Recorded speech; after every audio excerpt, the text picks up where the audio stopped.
Hi guys, you're listening to Vol. Played a game against Jason recently. One of my more regular opponents, so I haven't played him in a little while.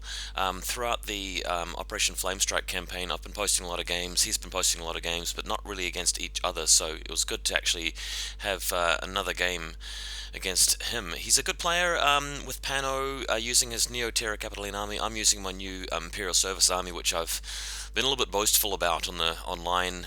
So I'm gonna have to eat my hat if I can't win with it. But I do think that the Imperial Service list that I'm playing is very powerful at the moment. 20 orders in it. The Sujian is very powerful. I think too powerful. The Celestial Link team with their smoke and the sniper is looking really good as well. And the Kanren and Ninja very, very useful. I just want to point out that although we're playing on this particular table that you can see here, and there were a lot of dice rolls throughout the game, the most important dice roll we made was to do with the table itself. I set up my terrain, and my terrain is, generally bought from Warsenals in Micro Art Studio, and Jason has his own collection, and I'm very used to playing on my terrain. The terrain allows for a lot of congestion and a less open fire lanes, although I am now deliberately making my battlefields more open. Whereas if you look at this other picture where our friends Jono and Isaac are having their game, this is Jason's setup. And we agreed to make sure that both battlefields were comfortable for both of us to play on, but then we did a 50-50 dice roll just to see which of our terrain sets we would use, and as the dice would have it, we were using my terrain set instead of his. If you just look between these two photos and compare it, I'm hoping you will agree with me that my terrain setup is, how should I put it? There are taller buildings, so the verticality of it comes into play a bit more, but it's also possible to move across the battlefield without running into sniper's nest. There are things which are very high, so you can actually pick one side of the table and advance on that side to avoid the higher spots, whereas the paper terrain that we're looking at here, it's quite low, so there are fewer spots where you can actually advance to the other side of the table without being shot. So it really favors the long range guns a bit more, and I feel like to have an advantage on that table I would have been better off taking things with longer range band guns. He's a Sand Warrior, Total Reaction Bots, Hack Tau, Yanhuo, things like that, and my army list isn't really designed around a particular table. It's designed for hopefully a mid-range, more of a balanced table. But I'm digressing. Let's get back into the game. So if you click on the video link description, you can see my army list, and please rate and comment on the written bat rep. But let's just get cracking into what actually happened with this one, because it was a fun game. So transmission matrix means that there are 5 objectives, and they each create a little 4-inch radius zone which you have to control at the end of every game round. Jason has won the role for first turn, but he's chosen to pick the table side, which he's chosen the better table side with the sniper's nest in the building, giving me the first turn. So I'm deploying and hoping for a pretty aggressive turn. In the next photo you can see he's actually occupied this building as expected with the 5-man Fusilia Link. Everybody prone except for the missile launcher and sniper rifle, which will be acting as very powerful AROs with their increased burst. Next image, here is a look through the center. He's actually got a doctor, a trauma doc in the bottom right in this building here, a helper bot around the battlefield. He's got a couple of divas, the LF models, which work for the Neo Terra Capitoline sectorial, so those will be interesting as well. Next image, you can see my lineup here. I've got the Sujian in combat form, just because if I choose not to activate him at all during the turn, unlikely, but if that happens, then he's just free to be in combat form in the next turn. But if I do choose to activate him, he can just change into cat form without any penalty straight away, so that is the thinking behind that one. Right next to the sensor bot. Next image again. Okay, so I've begun the turn by spending an order on the Link team, laying down some smoke in front of this black box at the right here. Then next order is the Evo repeater to put up assisted fire, enhanced firepower to give him maximum level 2 to the Rui Shui.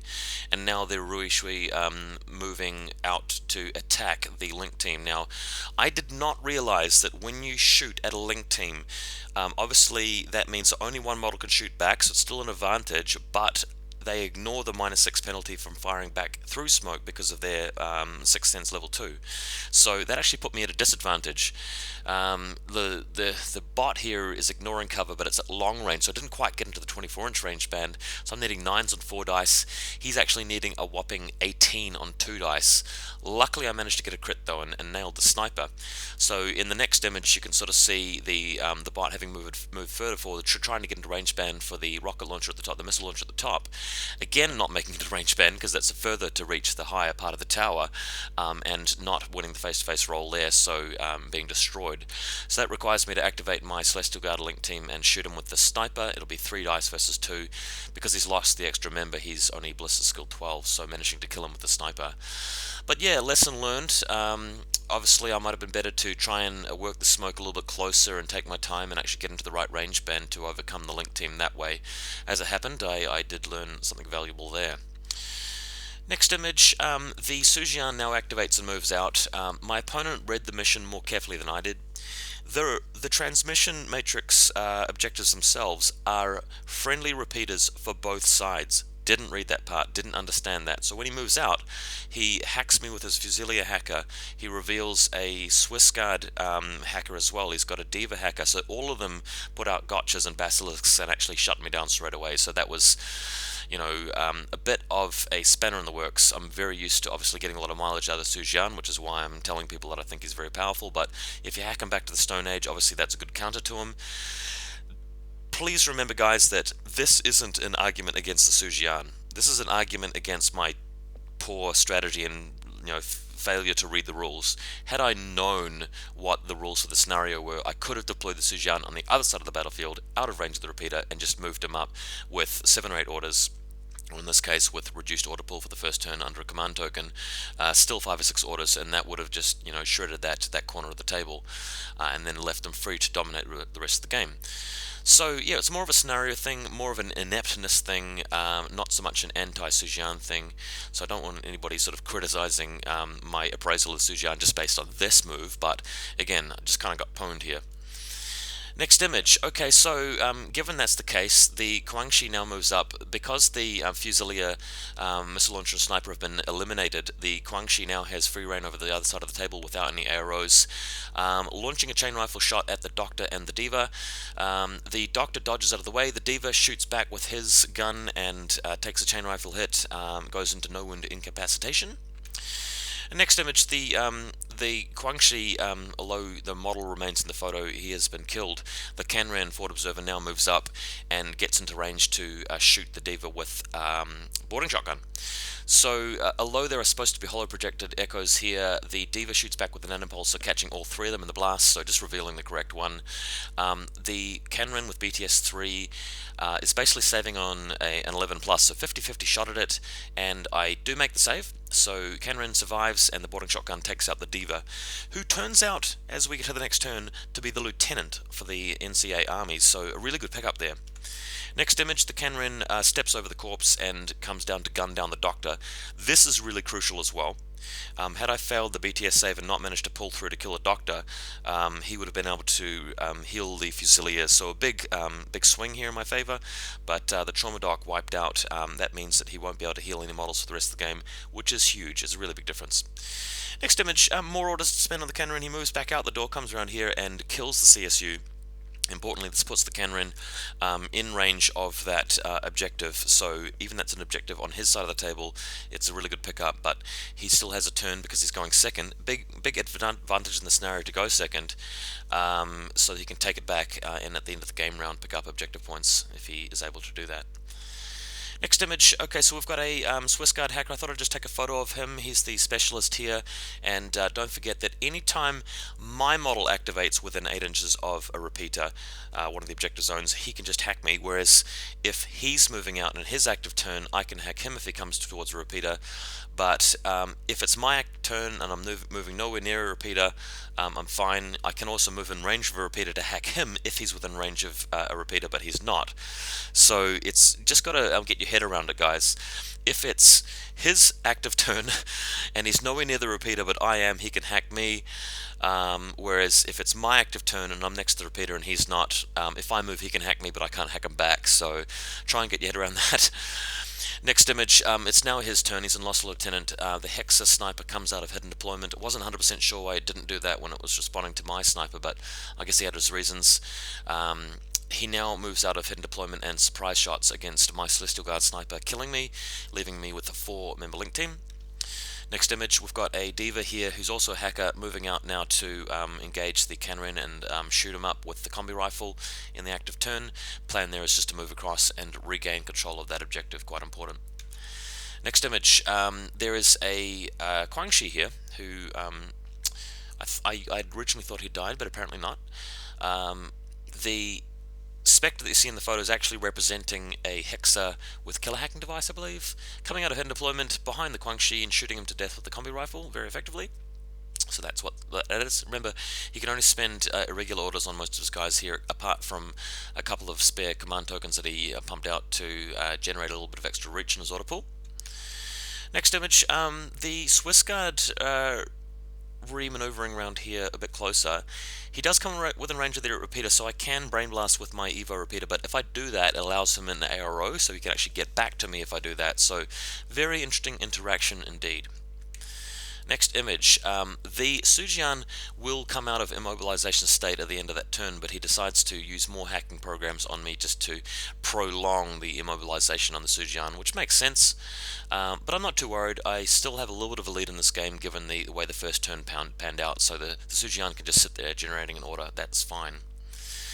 Next image, okay, back to me. The sniper is destroyed here, but I can now move my team carefully down the stairs so long as they stay prone, and that way avoid the Hexa sniper, and that will allow me to move out in front of this building. There's a lack of line of sight from the Hexa to the bottom part of the building, and there I'll be able to fire at the Diva across the other side of the battlefield.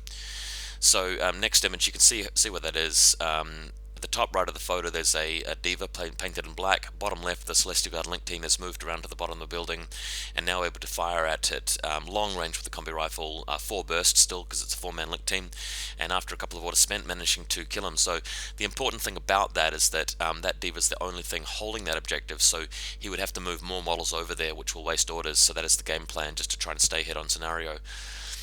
Next image, okay, we've got a Guangxi moving up carefully here. The Hexa shoots at him, but successfully dodges or passes an armor save, goes into dogged. Can't remember the situation here, but the thing is, the following up photo, I now move close enough to fire the chain rifle, and this does manage to kill the Hexa, so luckily he's failing his armor save there.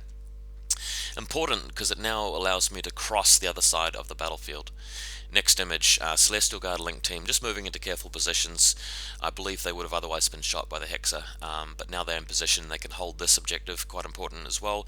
The model you see down on the bottom right is the Lieutenant, so I have to be very careful with him.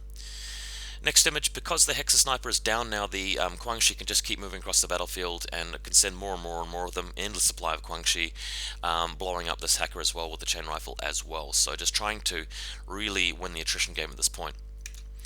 Next image, bit of a zoom out. Okay, so you can see on the right hand side of the table, you might not see very clearly, but the objective to the bottom right, there's a Guangxi behind it, so I'm controlling that one. There's a Ninja with killer hacking device in the center of the table, prone in camouflage in TO state, and that's the model that's holding the central objective. The Celestial Guard is the left. So during the first game round I scored 2 points. In the second game round he's going to have to move something up to stop me from really pulling in a big objective lead. Next image, looking at the battlefield from the side, you can sort of see that there's his HVT to the middle, mine to the bottom right. Most of his guys are corpses at the stage. He's generally got all of his orders packed up at the top left, so that's where we're at. Next image, okay, so there's an Evo repeater here which attempts to use a hacking program and gets shut down by an arrow. Just a comms disruption here, disable, okay, gets rid of my comms equipment, but that's fine, no big deal, can still generate an order with this guy. Next image, we've now got a Swiss Guard moving out. He takes a shot from a chain rifle and takes a wound, guns down the Guangxi with his multi-rifle low with shock ammunition. But the point here is for the Swiss Guard to move within range of the objective. He's worth more than the Ninja is, so he'll be able to dominate this one, allowing him to dominate the same number of objectives as me by the end of the turn, tying it up 1-1 for this game round only. And next image, it's back to me. Guangxi moving through here and around the corner. Going to the next image actually, and moving into range. Just finishing off the last wound. Rolls a 5 for the armor save. So my opponent generally a bit unluckier than me with armor saves and dice rolls. Got to say that. So yeah, unfortunately, losing the Swiss guard, allowing me to dominate the center objective. Next image. Okay, so Celestial Guard Link Team down the bottom left, putting down a smoke template at the right, sorry, in the center. What this is going to allow me to do, if you look at the next image, is move a Guangxi all the way across here and into the corner. Note that he is now contesting the objective and dominating the HVT to the right as well. So unless he moves the model over to this objective here, I'll score quite a lot of points. Next image after that, the ninja. This is another huge blunder this game. I mean, mistakes that don't need to be made. The ninja, with nothing else to do, uses the killer hacking device against the Fusilia hacker through the repeater. Even though I'm burst 2, he's burst 1 with Red Drum. Should have really used a Trinity, but whatever. He actually wins the face-to-face roll. I fail the BTS check. I die, and now I've got nothing contesting the center. So that was really stupid. I just couldn't believe I made that blunder. But a lot of lessons learned this game. Next image, okay, so I'm just getting down from the building, the Guangxi with Celestial device, not part of the control device, not part of the link team, this is the other guy in the other group, moves out, just to put a lot of stuff next to this objective so that it can't be retaken. And there you have it, looking at the overview here. I've got the bottom left, the bottom right, and the top left of the stage, nothing in the center, he's got the top right. Another photo here, the CSU are moving out of the building and just going to cross the deployment zone until he reaches the objective. Next photo shows my Celestial Guard link team trying to shoot at him, but not winning the face-to-face roll in ARO, so the CSU is victorious, and he does make it to the objective. So in this next and final photo, the CSU prevents the capture of the HVT and controls this objective because he's worth more than the Guangxi is. So it's actually 2-all for the final round, but because I scored 2 to his nothing in the first round, and we scored 1 each in the second and third rounds, this is a win to Imperial Service. So quite a tight game. I did get a bit lucky, but I also made some pretty drastic, needless mistakes. Had I not made them, the game would have been a bit easier. I wouldn't have had to rely on those dice rolls. So let's talk about them. A little bit of a misplay with the reissue at start. I could have just moved it a bit further forward. Didn't need to be so nervous with that play. Second thing, the Sujian didn't need to deploy it within range of a repeater. And thirdly, I didn't need to bring the ninja out of hidden deployment just for the sake of killing a model. I didn't need to kill and give up objective points. So had I not made the mistakes, I wouldn't have really needed the dice to win the game. I felt like my list on this table would have done pretty well. But it was an exciting game, learned a lot, and I hope you guys enjoyed the game, and hopefully we'll have some more of them pretty soon. Thanks.